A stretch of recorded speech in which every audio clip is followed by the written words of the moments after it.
मामाच्या गावाला सुट्टीला गेलो की एक गोष्ट कायम डोळ्यासमोर यायची.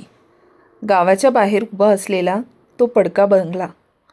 दिवसा साधा दिसायचा, पण संध्याकाळ झाली की त्याच्याकडे पाहावंसुद्धा वाटायचं नाही. आई, मामा, मामी, आजी, आजोबा कोणीच कधी त्या बंगल्याबद्दल बोलायचं नाही. तिकडे जायचं नाही एवढंच ठाम उत्तर असायचं. त्या वर्षी होळीच्या आदल्या दिवशी आम्ही मामाच्या गावाला आलो. मामाची मुलगी आमच्याच वयाची होती. सकाळपासून खेळ गप्पा सुरू होत्या. संध्याकाळी अचानक विषय निघाला, त्या बंगल्यातून उद्या लाकूड आणूया. आम्हाला भीती वाटली नाही, उलट थोडा थरार हवा होता.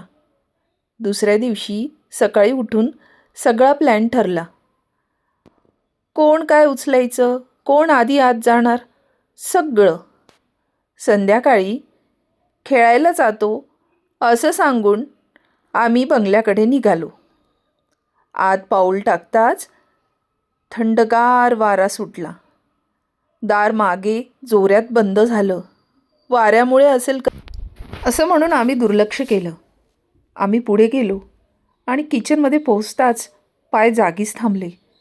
चुलीवर राख अजून कोमट होती. पोळपाट लाटणं मांडलेलं होतं.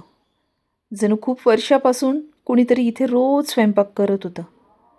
तेवढ्यात मागून आवाज आला. आज उशीर झाला. तो आवाज कोणाचा होता हे कळत नव्हतं. आम्ही ओरडलो, पण आमचा आवाज बाहेर जात नव्हता. खुर्च्या आपोआप सरकू लागल्या. भिंतीवर सावल्या हलू लागल्या. दार उघडायचा प्रयत्न केला, पण काहीच होत नव्हतं. तेवढ्यात बाहेरून होळी पेटल्याचा आवाज आला.